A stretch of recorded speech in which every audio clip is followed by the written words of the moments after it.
Welcome to Journaling with Nature, the podcast for those who want to turn curiosity into wonder, a pencil sketch into a rabbit hole of discovery, a moment of stillness into a life full of joy. I'm your host, Bethan Burton. Let's open the pages of our nature journals and explore this world together. Hello, this is episode 185. So, back before we had all those medical emergencies with my son and I took a break from publishing this podcast for a little while, I had a number of interviews recorded and I've been slowly releasing them. Today's conversation must have been recorded about 6 months ago because my guest, who's from New York, spoke about going into autumn back then, and here in Australia, we're going into autumn right now. I'm speaking today with artist and nature guide James Sisti. James runs a nature-based program called Hike and Draw. In our conversation, James talks all about how his early experiences adventuring with family and through the scouting movement taught him to thrive in the outdoors, and how he's now merging art and education to help others feel connected with the natural world. Let's listen.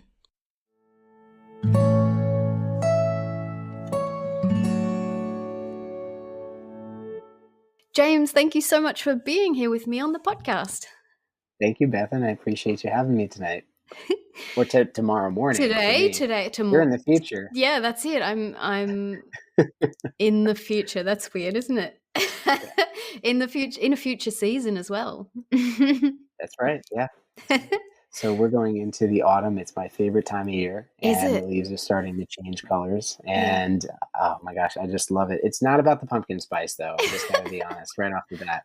It's really about just kind of the nostalgia of growing up in the Hudson Valley in New York and having those memories of going hiking with my parents and my little sister. So every time I see the trees change color, it's kind of a reminder of where I come from.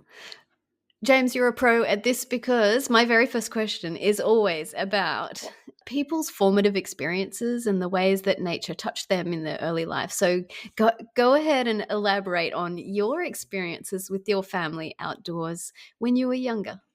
Well, I was only dropped once, so that's not a problem.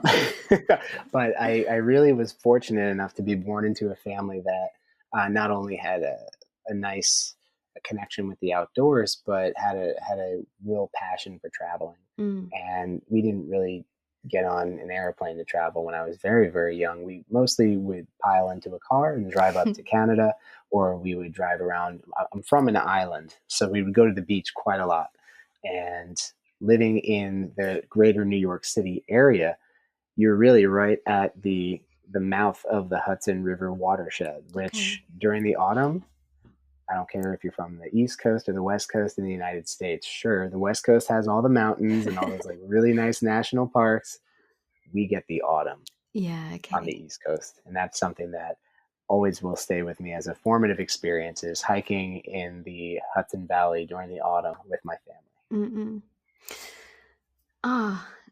Yeah, that part of the world has always been somewhere that I've just wanted to explore, and that spectacular seasonal shifts, it's something that we don't experience here, but something that I would love to experience the rhythm of. Do you feel like the rhythm of the seasons has informed who you are? Absolutely. The rhythm of the seasons, I think that sounds like a song right now. The rhythm of the seasons in New York. Lately, I feel like that rhythm has changed. You know, my wife and I, we just had our first child a couple of months ago.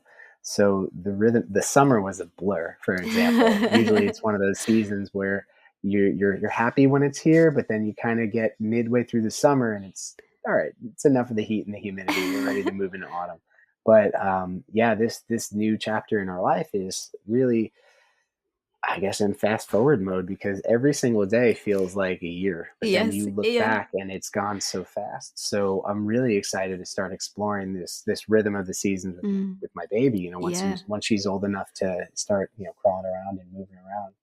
I don't know, it sounds kind of lame, but I always had this sort of memory of just a simple picnic in the park.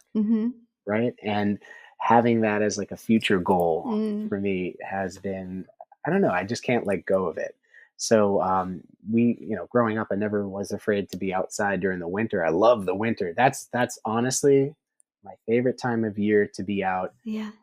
doing, you know, Exploring. dude stuff, like going out and building the igloo and like climbing up the ice wall. Like I really enjoy the play that comes with Yeah. winter, but the nostalgia that comes with autumn still trumps that for me. So I really, really, when it becomes autumn, that rhythm slows down a bit, Mm. and I really dive into autumn specifically as Mm-hmm. my time to open up the nature journal and spend a little bit more time in contemplation rather than just getting after it.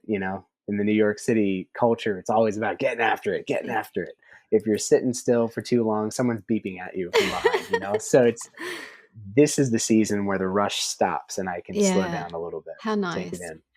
That's lovely. I would love to go into, so you had youth with your family, outdoorsy, going on adventures, and then you started to develop as you got older, develop yourself in different areas of wilderness adventure activities, Yes. skiing, ice climbing, scuba diving. Tell Mhm. me more about yourself, your developing self, and that adventurous spirit and those outdoorsy things that you connected with. Yeah, I can only give credit to my parents because they were the type that were basically like, hey, this is fun. Come on, try it. Yeah. And I know a lot of people don't get that opportunity. It was really, really a blessing to be able to partake in those types of activities. Um, I mean, I'm a working class dad now. I don't foresee being able to take my daughter skiing or scuba diving anytime soon. But you know what it was? I think it was the timing, and I think it was just that sheer dumb luck of being able to do what I did when I did it, and to have the kind of family that would support that. Mm. And I remember my first time on skis was maybe I was 6 years old, 7 years old. I was Wow. always a hockey player. Yeah. So growing up in New York, I mean, we're not skating on ponds in New York City, right? But we're part of that northeastern culture where hockey is kind of like the lifeblood of certain areas, right? So I always liked to be outdoors in the winter, and skiing and hockey and snowshoeing and eventually scouting really got me turned on to being able to not only just survive in an austere environment, but to thrive in an austere environment. Mm. And through the scouts, I was able to pick up the skills to really enjoy myself in every single season. And again, having the family to kind of support that, it was almost like Tarzaning from one outdoor activity to the next, from the ocean to the mountains to the beach to the forests. And yeah, I feel very blessed and fortunate to be able to grow up in an environment like that. I know that that's not something to take for granted. Yeah. It's lovely to have that perspective, that to realize what a privilege it is, and that, Mhm. yeah, that it's so lucky, you're so lucky to have access not only to the wilderness, but all those different ways of being outdoors is really wonderful. Mhm. Yeah, and just kind of going back to the scouting movement. As an adult, I've participated in the scouting movement as a merit badge counselor, as a Mm. volunteer leader, and one of the merit badges that I um, am able to sign off on is the Explorer's badge, the Nice. Exploration Merit badge. And I remember being in the Explorers Club one year, a lot of kids from the inner city there, listening to astronauts and like Mount Everest base camp surgeons and people who dive way deeper than any person should dive, these types of people. And I remember a kid being like, yeah, but I don't think I'd ever be able to do that. I don't think I'll ever have the opportunity to do that. And that really struck me. Hmm. It really did, because I didn't like hearing that. I felt that's kind of brutal, to be a little kid and to have this sort of shadow over your shoulder being like, wow, this is all well and good right now, but I don't think I'll ever be able to do this. And what I wanted to do is kind of pave a path for kids in the city that really, hey, I cut my teeth in dendrology in Brooklyn Yeah, while yeah, I was yeah, living there. I yeah. didn't need to be out in the middle of, Yes. you know, Tanzania or out in, Colorado or somewhere incredible to encounter wildlife, I mean, I would walk over to Prospect Park and hang out and learn from the people that were around me. So I wanted to show kids that, hey, even if you're in the city and you don't really see a way out right now, you can develop the skills you need right here. And there's that famous song by Frank Sinatra, New York, New York, you can make it here, you can make it anywhere. And I really wanted to embed that in the mentality of the children, Yeah. because it is a brutal place to grow up, and it is a place that is highly competitive, overcrowded, loud, people are crazy. So if you're able to find tranquility in nature there, I guarantee you can find it anywhere. That's a beautiful perspective, that firstly that you can find nature in the big city, but that there are these pockets. There are these possibilities wherever you are, even if it's in one of the most developed cities in the world. You can find tranquility, you can find nature. And I'd love to go into that, because that's exactly what you're doing now. You're teaching Mhm. people about finding nature wherever you are. And talk me through the trajectory, the development of Hike and Draw, and Sure. how you came to where you are now to be doing what you're doing, sharing nature with people in this way. Well, certainly a lot of trial and error.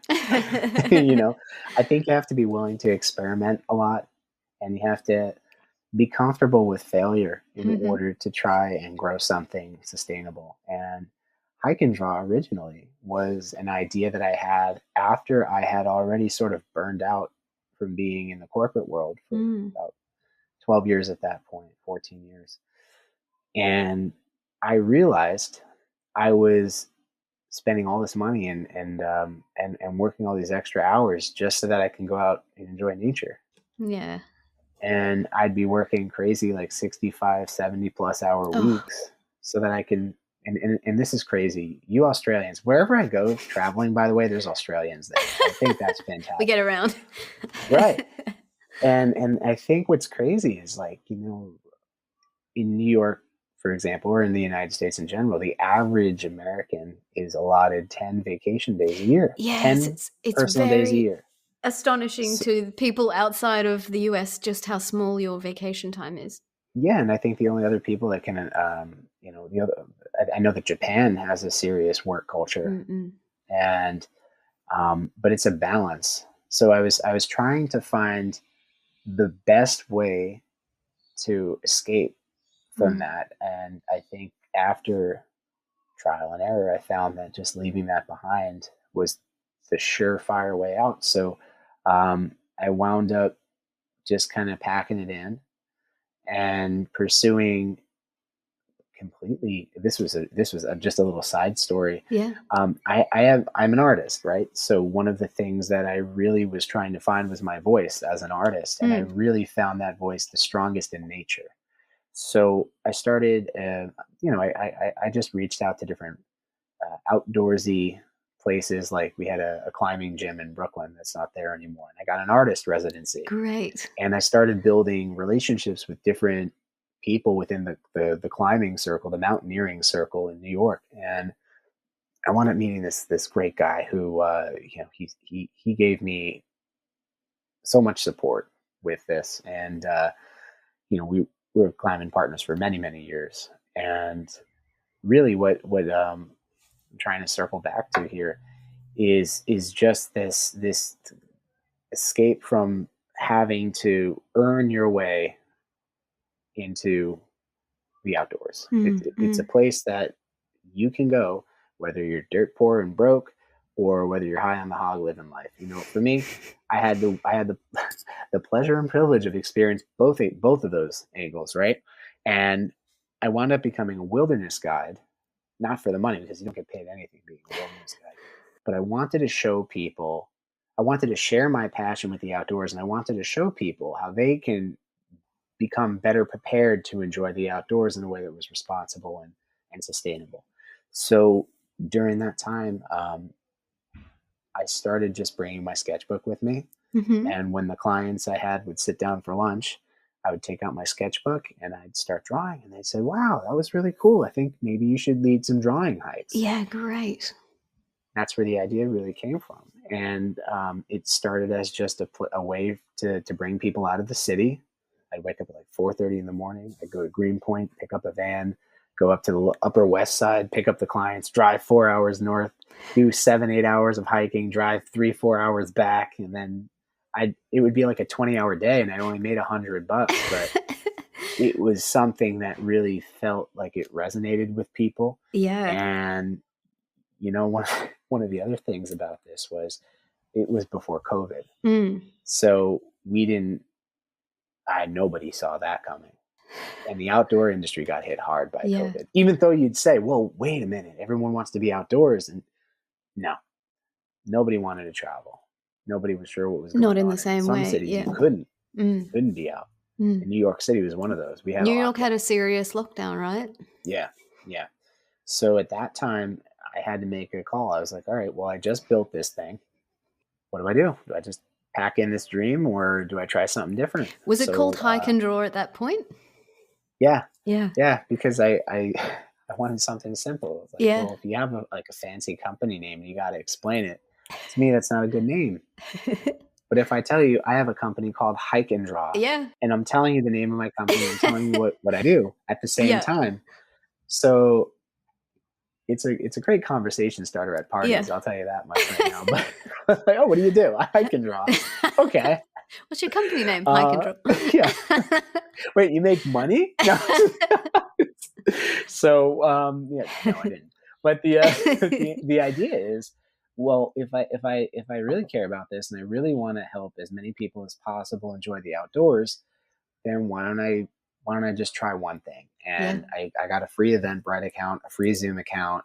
I had an iPhone 5, and I made a phone stand out of some cardboard and rubber bands. And I just said, hey, free nature drawing lesson. Yeah, and great. I did it for the first time, and I really had no prior experience teaching art other than, the volunteer stuff I would do with the kids, like with the scouts or with kids and after school programs during the summer. So it wound up going okay. And within a month, I had started to build a little mailing list of, 20, 30 people. And I was thrilled about that. Afterwards, the idea started to solidify. I started seeing things that worked, seeing things that didn't work. And then by the time the year was up, I'd already reached over 2,000 people. That's incredible. They were from all over the world, not just the United States. So I had people from Japan, people from Australia, people from the UK, and then Eastern, Western US and Canada. And there was this one dude who calls in. I forget what the island's called, but it's north of Antarctica. And I'm like, what are you doing? You have internet? What are you? Tell me, all right, we're going to stop the class. Tell me what you're doing down there right now. Yes, so good. Talk about adventure. Right. And it was a really interesting moment, because now I started to build a community where these people were beginning to interact with each other about nature and about art and about whatever comes in between. So this community started to really develop into a group of nature loving artists after a certain point. And there are people that I'm still in touch with that actually in Australia. I have friends in Australia now because of Hike and Draw.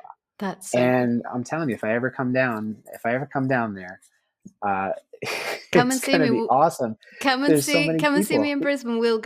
Absolutely. I'll take you on a rainforest tour. Perfect. And then we'll go horseback riding in Sydney. That sounds like a great time. So this really became a thing, I'd say, towards the tail end of, I'd say 2021, 2022. That's when I knew this was going to stick. So interestingly enough, it's becoming closer to the original model now. Now that folks are kind of over the whole being virtual all the time thing, I started shifting my model from less online instruction. It's still there. Yes. I still like to offer the free class every month. That's something that's going to stay forever, I think. But now it's becoming more of a local thing, which doesn't sound like it makes much sense on paper from a business perspective.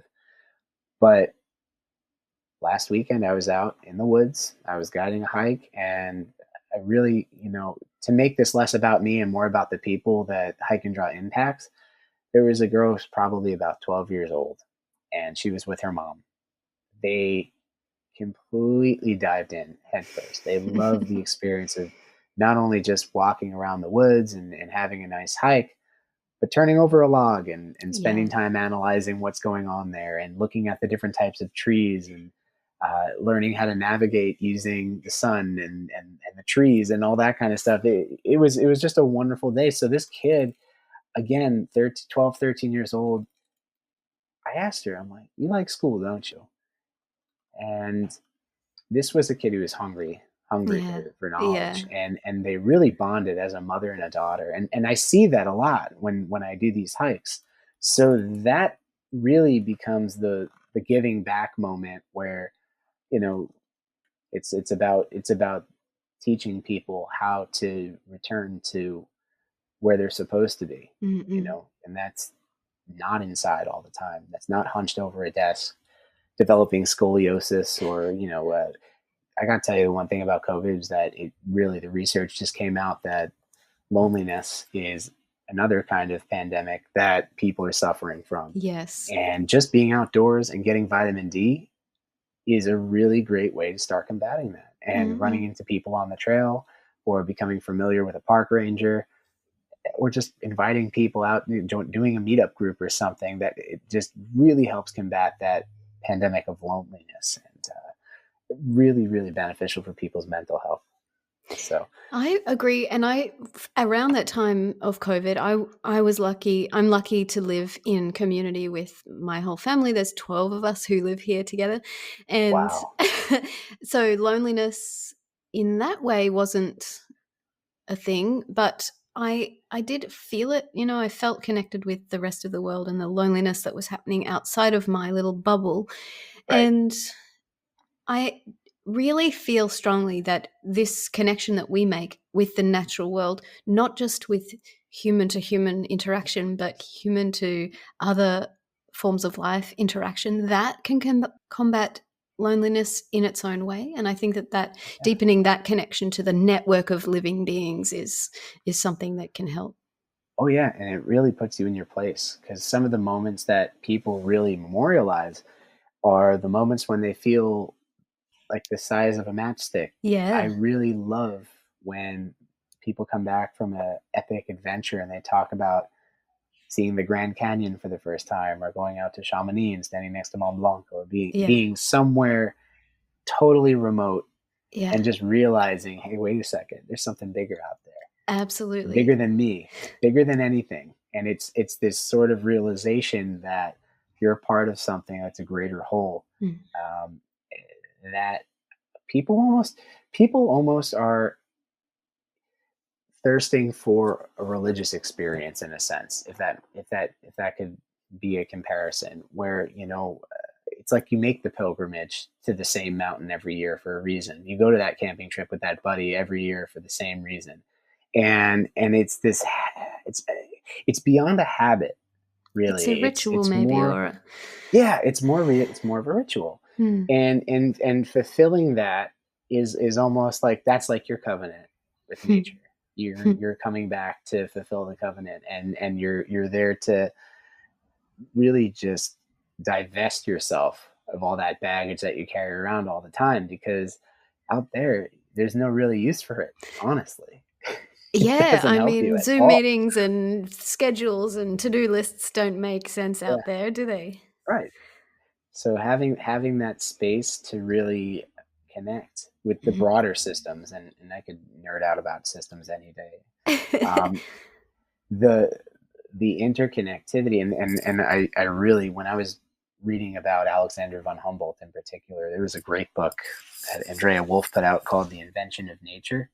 And during the 1800s, early 1800s, this was the Enlightenment era, and people were beginning to understand, like, hey, wait a second, these plants are exactly the same at this altitude in this side of Europe than they are on that side of Europe. And then once they crossed over and started exploring South America, they're like, wait a second, these are the same plants. How is that happening? and then these questions started bubbling, and oh, that's the most exciting part. It's when you start making connections between parts of the system. One thing leads to another, and now we're calling natural history science. And now science is giving birth to all of these different people who are excited to go out and explore nature, because none of them had degrees. None of them were university goers. These were just people that had a couple of extra bucks that wanted to do something different. And they did. I always like talking about the voyages of the Beagle, and I also like talking about Henry Walter Bates, somebody who also collaborated with the theory of evolution. And these types of people, again, had money, they were able to go out and do it. Everyone thought they were nuts. What are you doing collecting these things? Toucans? What the heck is a toucan? Why are you bringing that back here? And plants like Amy Bonpland, amazing natural historian, and also a companion of Alexander von Humboldt. He was Napoleon's wife's gardener, if that Okay. can build a context. And he came back from Europe. He came back from South America to Europe with all of these pressed specimens, and people were able to see them for the first time. And what really excites me is when artists, like I have like an Ernst Haeckel painting over here. Hmm. That was the first time people were able to really share what a microscopic organism looked like, because he discovered radiolarians, these single-celled uh, organisms that live in the ocean that have a mineral exoskeleton. They almost look like snowflakes, but they're alive. He discovered them. He would have one eye on the microscope, the other eye he would be painting and drawing with, and then he was able to share with the whole world what this is what under the microscope looks like. And he was able to inspire people like Tiffany, who were designers, who were able to make beautiful jewelry and chandeliers and glasses to drink at, based on this organic life form. So it starts with somebody having an idea, getting curious, getting a couple of bucks, and going out and doing an expedition. And there's always a difference between an expedition and an adventure. I really need to drive this point home. If I were to just go climb Mount Everest, that's an adventure. That's been done. That's an adventure. But if I was to go to climb Mount Everest and I was to do drawings all the way up, well, now it's an expedition because it's bringing back a cultural relevance. Or if I'm measuring microplastics at atmosphere, and then I'm bringing back scientific evidence. So now it's an expedition. The whole point is it's not just about you. You're sharing what you've learned with other people. And that's what's really cool about nature journaling. It gives everybody a chance to sit in that seat, even if you're a little kid in New York City. You know what I mean? That's Yeah, the thing. absolutely. I love that you've said that this is science, this is adventure, this is expedition, Yeah. this is collecting data, all in a And little art. package, and art that you can do wherever you are in your own way. I'm wondering if so you are an artist, and it sounds like I you try. I try. I think at this point I can put down the facade and say I claim the identity as a teacher. I would love to be an artist. I really, really would. But but you none of my gallery stuff sells. but Like I'm not. you're making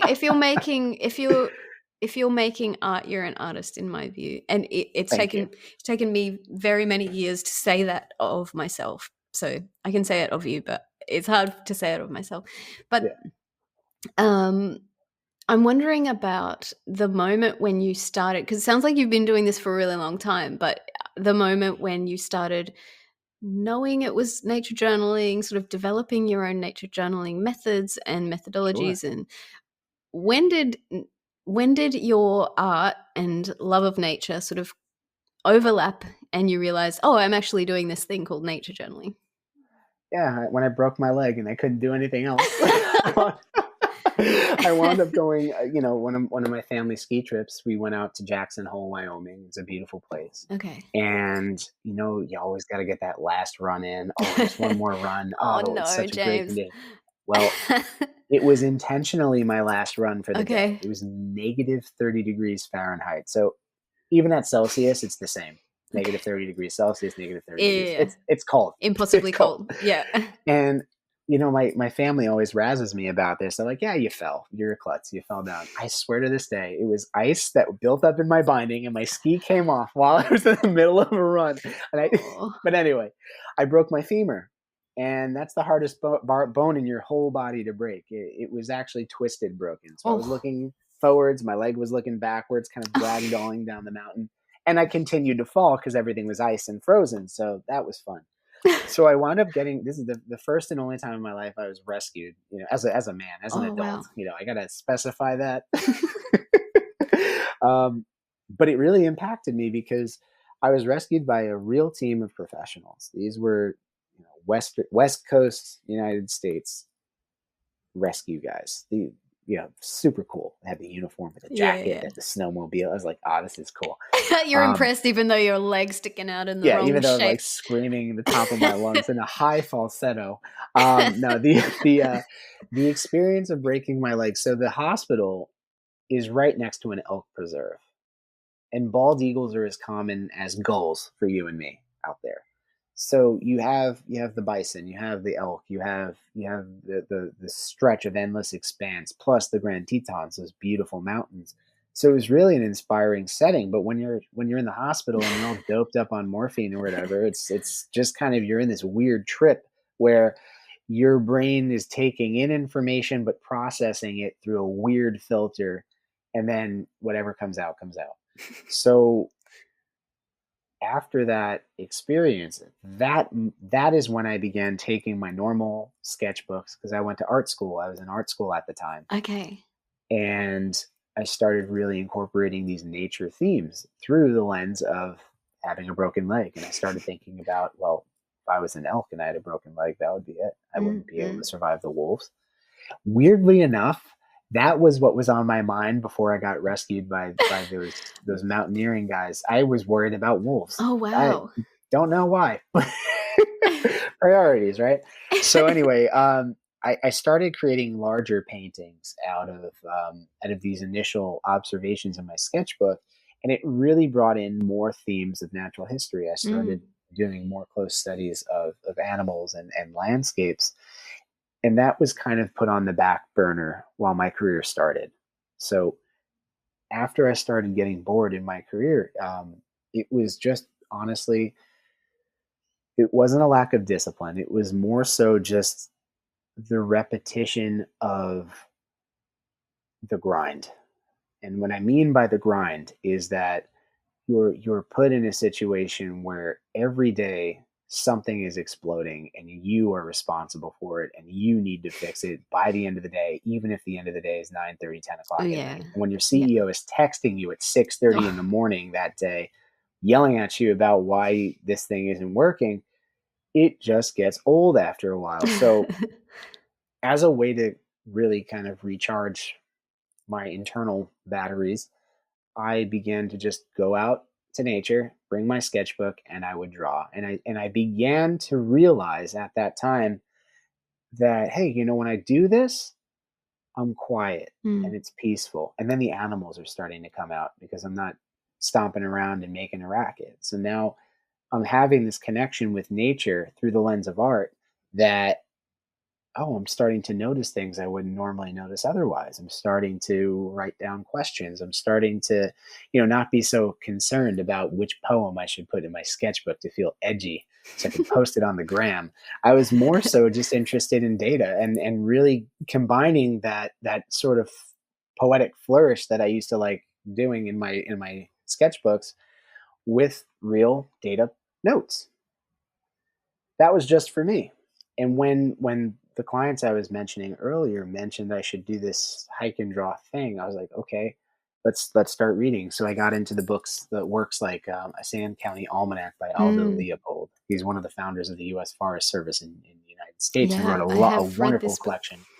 Oh yeah, wonderful collection of essays. And I like that he was able to really transform the space that him and his family would inhabit in Wisconsin into a literal forest. Planted a forest. That's pretty That's intense, a legacy. right? Yeah. I get lucky if I get the tomatoes going at the right time of year. This dude's getting forests. So I think, have you ever heard of Gerald Durrell? Yeah. Or Durrell? Am I saying it right? I say Durrell, but I don't know. Durrell sounds cool. Durrell. I ran into one of his books by accident because one of my favorite hobbies is just haunting used bookstores during my lunch breaks. Yeah. I would show up and every day I would find something. Oh, it's $1. I'll get it. I think I bought the Decline of the Roman Empire for $20. The whole set. I was like, all right, sweet. But there's this book called The Amateur Naturalist by Gerald Durrell that oh man, that blew me wide open, because I was like, wow, this person grew up just as a kid in nature, bringing home animals and experimenting, caring for them. When you hear the word zoo, it kind of has a dirty aftertaste. But he created a zoo to Yeah. help rehabilitate wildlife and help to also propagate endangered species for release. So his kind of a zoo was truly a learning environment, almost like Steve Irwin with Hmm. with his zoo and his family. That's I don't think of a zoo where animals are being treated cruelly there. I think this is a crew that really cares about wildlife. They want to educate the public about what their role and responsibility is as a steward of the earth, and also to give people an opportunity to just leapfrog into a very interesting and exciting adventure. So those particular authors really got me my curriculum. That helped me build my curriculum for my classes, and based on that and just my own connections with I have a friend his name is Carrie Russell. He's a wonderful friend. He's also a great dendrologist.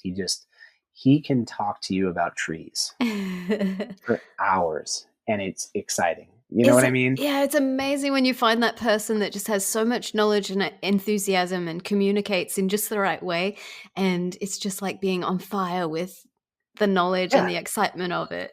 Yeah. and it's contagious, right? Yeah, Fire it spreads. is. So Yeah, yeah. so that he wrote the forward to my book. So Carrie wrote the forward to my book, and he has a wonderful program called the Dendro Lab, where he does these walking tours through Central Park, and he teaches people about where they are, not necessarily about what's this tree and what's that tree, but Yeah.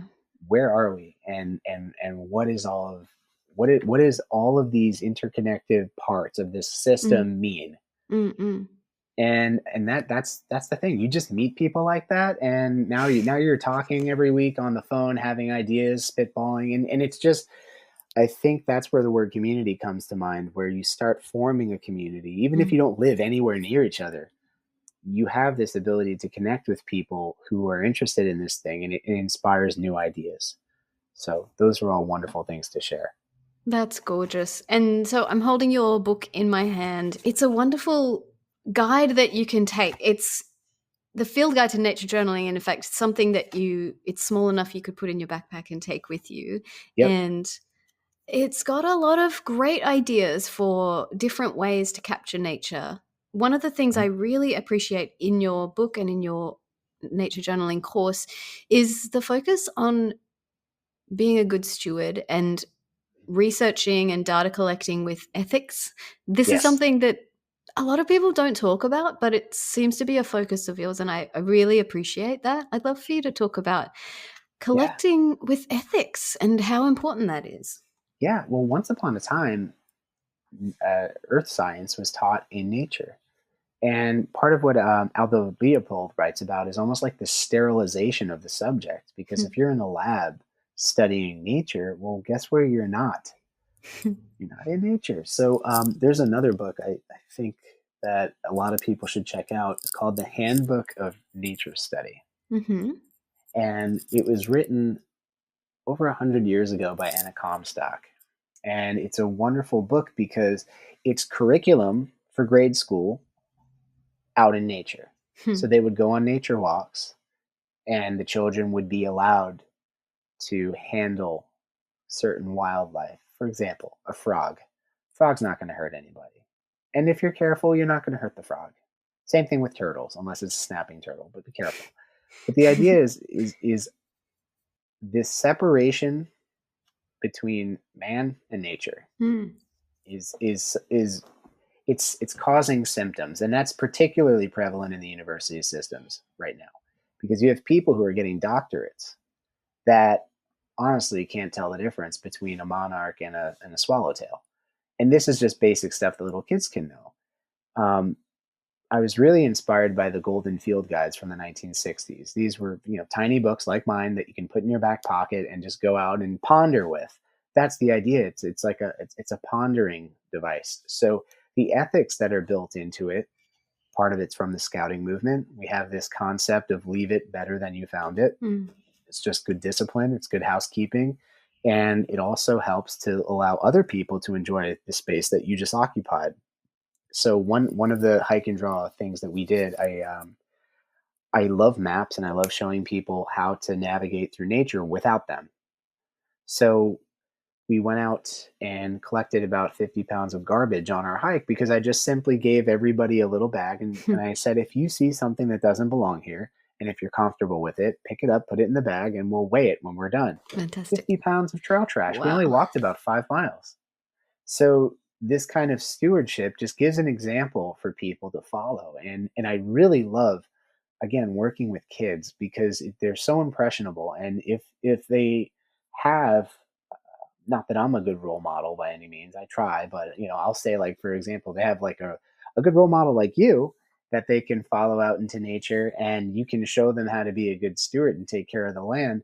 We learn by doing, and it feels good to do a good deed. And in scouting, do a good turn daily is something that's drilled into us. Mm-hmm. So, and you notice how I'm like a 35-year-old man. I'm still a scout. You know what I mean? This Yeah. isn't something you just, a little You neckerchief take you it with put you. away. Mm-hmm. You're grown in this, and this is part of who you are. And that scout mentality really is I think the cornerstone of the nature ethics that I built into the field guide to nature journaling and also into the curriculum. Mm-hmm. And also, you don't need a degree to conduct valid research because direct observation is the root of all sciences. And if you're collecting good data, right? Right now, citizen science is the hot buzzword that everyone's on about, right? It's great. I'm not bashing citizen science, but you could have been doing it all along. The things that you need are good, clear data points, consistency, and a good system of record.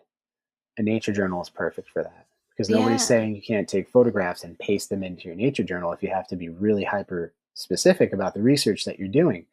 But I can tell you, as someone who has just simply begun talking about trees, for example, for the past 5 years, teaching about trees, if I were every single day to just look out one of my windows and document one tree, one species, in 5 years I'd be the best expert about that in my town because I'm paying attention and I'm documenting it, and the system of records good, the data's clean, and I'm making consistent entries in my journal. This whole concept from Anna Comstock was, let's let the kids do that, Mm. and we're going to talk about natural history, we're going to talk about earth science hands on, and having a good ethics systems in place. Like, I know a lot of people are very, very into homeschooling kids right now, and I don't blame them, honestly. I was guiding a trip where a mother brought her kids and she teaches them. I think she was using a Montessori method. So she says that, again, you learn through experience, through direct observation, through a repeated pattern of behavior, and also just having that guideline in place. So if you take that and you transfer it over to how you conduct research, then yeah, it's going to be okay if you take some tadpoles out of a lake. The whole forest isn't going to burn to the ground. It's okay. If you're not going to pay attention to what the animal's health is, that's another story, because, like Durrell says in his writings, you're responsible. As soon as you take that animal, Mm. and it can never be an endangered species, as soon as you take this healthy animal out of its healthy environment, you are now responsible for it. And if anything happens to that animal, you're the one who has to go to the wildlife rehabilitator or the vet and fix that. And then you have to bring the animal back exactly where you found it, in perfect health. And it's important to not be afraid to get involved also with a mentor who is a wildlife expert. If there's a wildlife rehabilitation clinic near you, these are the people you can partner with about handling wildlife, because people will bring animals that have been hit by a car, and now you're going to help this almost doctor bandage up this animal and start bringing him back to health. So there are opportunities where you don't just go into it alone and kind of blunder your way through this because it's a living organism. you partner with somebody who knows what they're doing. Then you learn from them, and over time, you become an expert. Then you can get your certifications and your licenses and whatever you need to be a law abiding caretaker of wildlife. And then you can go ahead and do this as much as you want within reason.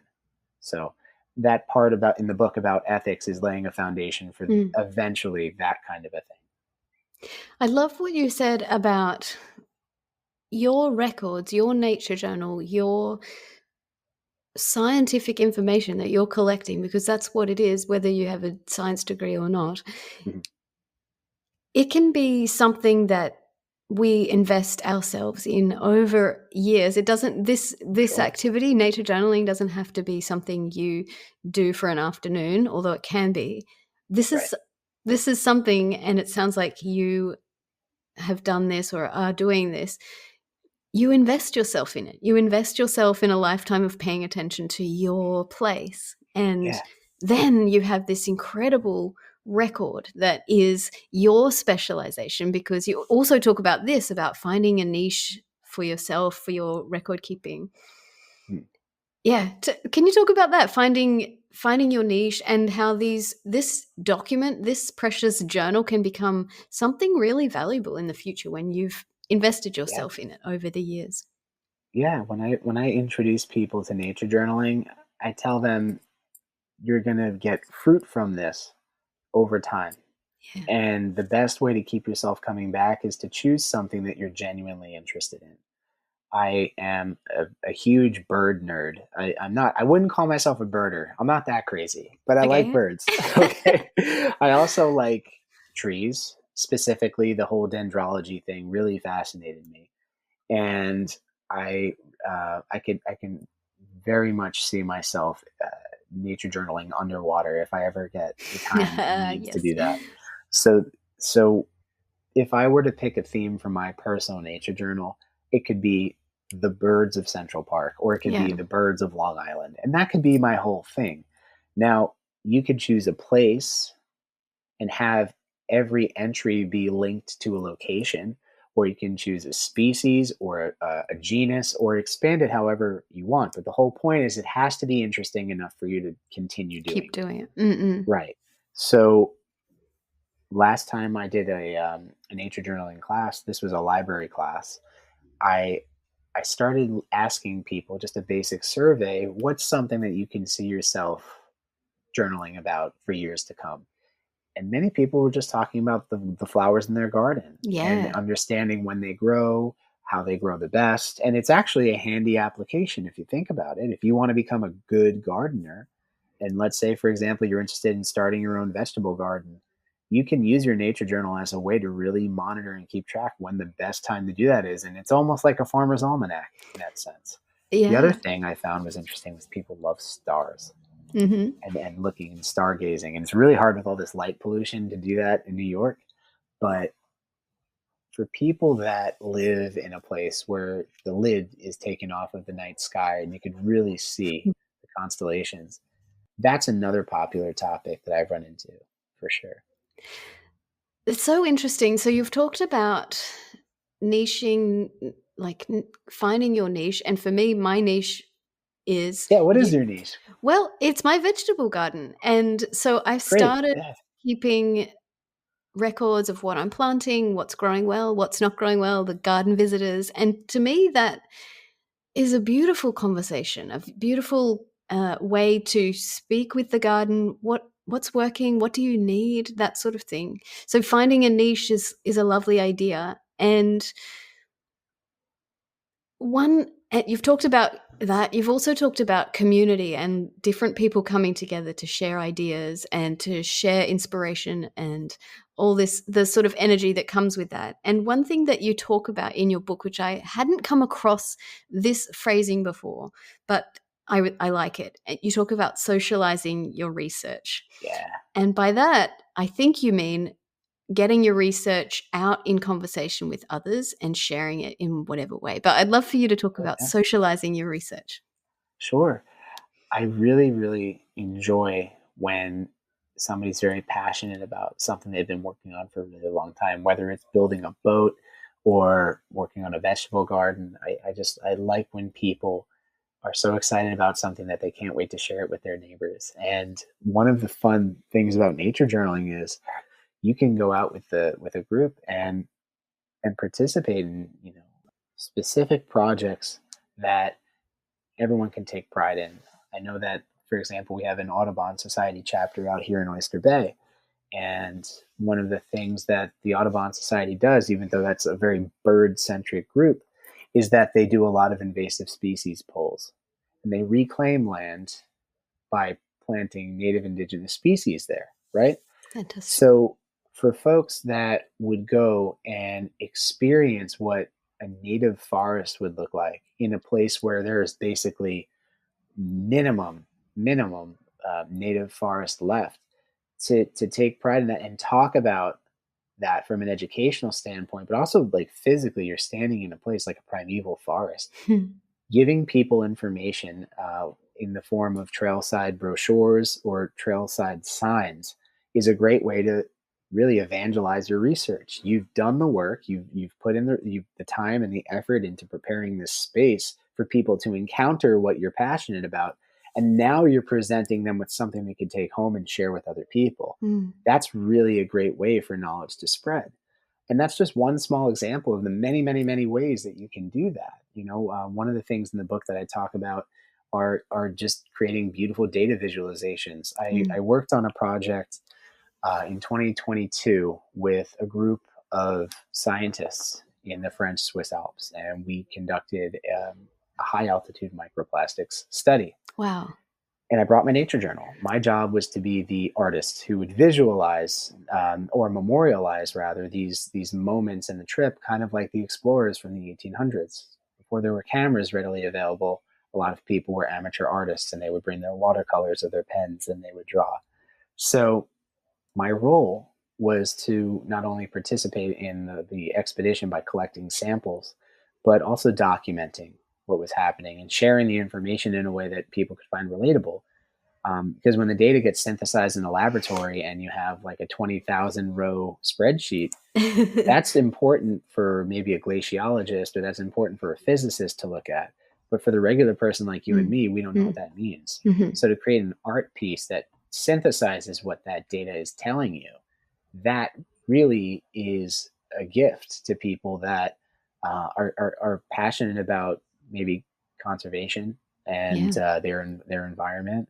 Microplastics is a buzzword right now, but the next big thing, whatever the next big thing is, being able to share a ton of information in an instant. They say a picture is worth 1,000 words for a reason, right?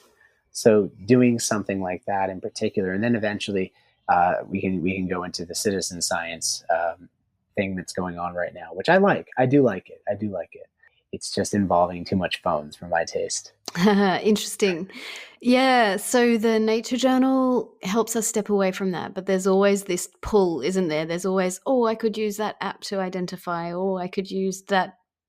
I could do a Google search right now and find out the information, but there is this tension there, and we can invite ourselves to stay with the not knowing. One thing you say is have a lot of question marks in your journal, and having question marks is okay. And we can stay in the not knowing for a while and see what more observations, more time with that question brings up. What can we discover for ourselves without reaching for that technology straight away? Yeah, and that's perfect for adults, and for kids that maybe don't have that patience. You turn it into a game. Yeah. I teach them how to become a natural history reporter, basically. And for the plant identification section in the field guide, just this past weekend, we did this with, I still didn't identify the flower yet. That wasn't the point. Yeah. We took into account everything that was affecting why that flower looked the way it did, why it was there, what were the natural occurrences of that flower elsewhere in the area, and what was the weather doing for that flower. Yes. And it turned into like a 20-minute exercise where people would walk past us on the trail and stop and kind of like lean in and see what we were looking at, expecting something amazing. Flowers are amazing, by the way.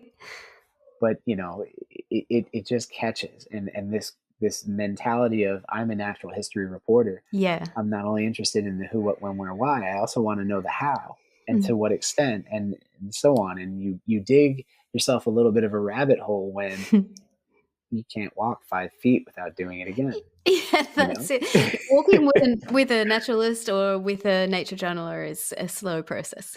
Yeah, yeah, it is. And I made rules. I made rules. I usually get complaints from my friends when I go hiking with them because I'll go into nature mode and they'll be like, "All right, here we go again."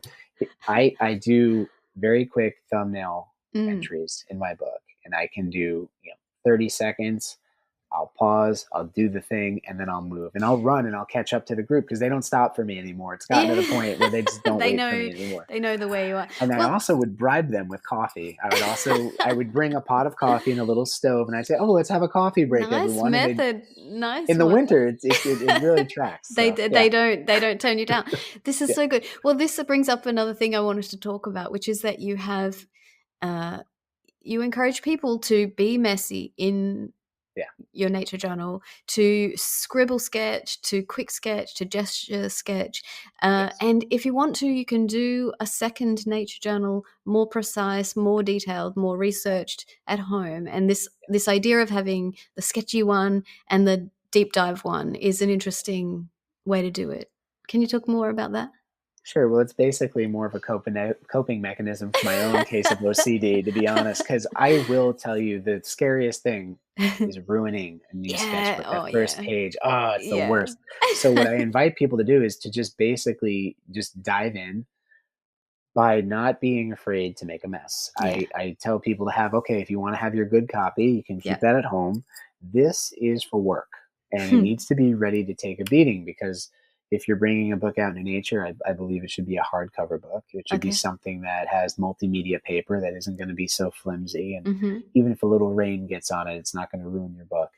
I particularly like the simplicity of just using a pencil Hmm. and maybe a pen, and that's it. Because I want people to feel like there isn't really a barrier for entry here. When we consider all the other different art forms, especially expensive ones like painting, for example, I've always wanted to be a painter. I'm a horrible painter, but I can draw. I can draw really well. I know that when people are able to pick up a regular pencil and explore maybe I really love. I call it I call it a bird apartment building, a bird condo. This is a standing deadwood tree Hmm. that is just riveted with woodpecker holes, and then you just get that owl's head that's just sticking out. It's a more approachable thing to make a mess and to not be afraid to screw up your drawing because Yeah. it's not about the drawing itself being Yeah. the means to the end. The drawing process Yeah. is what's giving you that time and that intention and that in focus to really attune yourself to what's happening around you. And then drawing, like adding notes next to your sketches. I don't care how bad the sketch is. When you do something like that, something magical happens. And now your book is interesting. Now your book is interesting. It may not be pretty, but it's interesting. And when we start adding specimens into the book, like leaves or feathers, now it's even more interesting. And again, it's going to take a beating because you're bringing it with you everywhere in nature. But it shouldn't be a barrier for entry. Your fear of making a mistake should not be part of the equation. And they destroy that in you in art school. They will take the erasers away from you. Yeah. The class critiques can be brutal to the point where you just don't care about you care about your work, but you're just too numb to it at that point. You just, you know what I mean? I'm not trying to break people in nature. What I'm trying to do is I want to separate their tedious tendency for perfection with enjoying where you are in the moment and, Yeah, and, yeah. and just not letting that get in your way. And I love that you talked about that layering on of writing, drawing, quantifying, found objects, those when we start to make layers with all those different ways of observing, that's when it gets interesting. That's when your nature journal comes alive. Absolutely. I used to really enjoy looking through people's sketchbooks Hmm. back when I was around more people.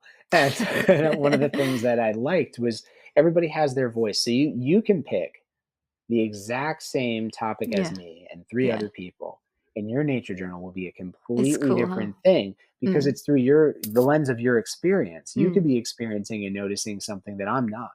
And you could really be keying in on something that's truly important and valuable while I'm just like, yeah, the colors are nice. I'm just going to, not that there's anything wrong with that either. Yeah, it's a different But way. everybody has that voice and everybody has that lens. And I just, that keeps it very interesting for me personally. One thing I noticed about your lens, the way that you teach and nature journal, is that landscape is important, and the way it's giving you context, it's giving you information about the place where the details sit. It's like the setting. Can you talk about landscape? Maybe that's a scouting thing, that because you've been outside and on Yeah, mountains and whatever, but landscape seems to be important to you. it is. Let's talk about mountains for a second. The thing about mountains is that they are in a place to I don't know, not to get all heady about this, but it's not a place to escape to run away from your problems. It's a place where you take it all out and you turn around and face them all at once. It's this, for my friends, one of my climbing partners, Paul, he and I would really connect on this issue. It's like there will just be a point where you're climbing the mountain together and no one's saying anything and everyone seems real moody and just deep in their own brain. Mm-hmm. And that's where you're going through that battle. That's where the world starts to um, kind of come smaller and smaller and smaller. And as you get closer to the top, the surface area becomes smaller too. And it's now you're just at the element, the real, I'd say, core of that moment of where the sky touches the earth. The axis mundi, as as Joseph Campbell would describe it. This particular moment, I'll never forget this. I think it was I was up in the Adirondacks. I was doing a traverse with my climbing partner Paul, and the sun was coming down, and there was a beautiful sunset, and then directly opposite of that, a supermoon. Oh, wow. And you're standing on the top of the mountain, the peak between night and day, between Ugh. heaven and hell, on the axis mundi, the center of the world, right there in that moment. And it's just this surreal, like, God moment that happens, and you realize that in that space, you're the size of a matchstick. Everything starts to have meaning in a different way. But landscape does that. It puts you in your place. Now, from a scientific standpoint, it puts you in your place quite literally when you realize how that landscape was formed. Yeah. It starts with the weather systems, things like wind, precipitation, the chemical contents of the water, as well as the drainage points and the watershed specifically. Now, those particular moments really begin to shed light when you're above a tree line, because now you're starting to see how the bare elements of rock and water begin to show, or rather usher, growth patterns into the lower landscape levels. And I always teach people to start at the sky and work your way down whenever you're doing a survey like that, because that's really where the process begins. So when we look at a landscape through that particular perspective, from that of, let's say, like an earth scientist, you're going to really begin to understand why this particular stand of trees is here right now, and why that particular stand of trees is over there. And that body of water has a lot to do with it, and so on and so forth. Not even getting into development, commercial development, and housing development, but just basics. And there's a great book, by the way, Tristan Gooley, Yeah. the Lost, was it the Ways of Reading Lost Nature Signs, I think it's called. I Mhm. didn't even finish the book. I was too excited. I read To go halfway out. through and I was like, I'm going. And I put that book down. I taught courses based on what I read in that book. And I didn't even finish it because it was just so, like, dead on. Plus, he's British, so he talks too much. But the interesting thing, no, just kidding. Me, the New Yorker, the motor mouth. The idea is the passion that that particular author has for just about reading the landscape. I caught that bug, and then I transferred that to my students, Yeah. and then eventually synthesizing my own experiences about it, and journaling, and stacks of journals are on the shelves behind me. Yeah. You begin to become like the local natural history expert of your environment. Yeah. Blows my mind. It's so fun. So you have this amazing book. You've also got a huge library of nature drawing and nature connection, nature journaling workshops. Mhm. Can you talk about how people can get this book into their hands and how they can access your workshops? Sure. You can go to my website, hikeanddraw.nyc, because I started it in New York City. And we have a wonderful archive of nature journaling and nature drawing classes. Usually these are 90 minutes to several hours long, and there's almost 100 of them up there at this point. So there's plenty of different topics to choose from.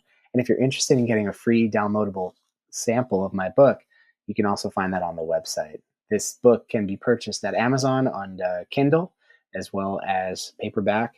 And I'm already working on another book that should be coming out hopefully this summer. So Amazing. stay tuned for that. I'm going to leave all the links to these things in the show notes so people can easily go ahead and grab them and find out more about you. Wonderful. Thank you so much. James, it has just been so fun to talk to you and to be close to your passion and hearing your ideas and the way that you do it, your perspective on nature journaling and connection with nature. Thank you so much for joining me. Yeah, thank you, Beth, and I really appreciate you reaching out. And this has been an absolute pleasure. Thank you for having me.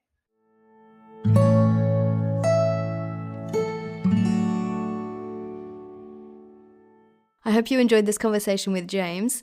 There was a lot in this one, lots of different topics we covered and lots of things that I'm going to think about afterwards. I like James's focus on the nature journal as a tool that we can use to make really meaningful and long-term studies of our local nature. We can all be the experts on our own patch. As always, head to the show notes of this episode where you'll find James's website and social media and a link to where you can buy his book, A Field Guide to Nature Journaling. Thanks so much for listening. See you next week.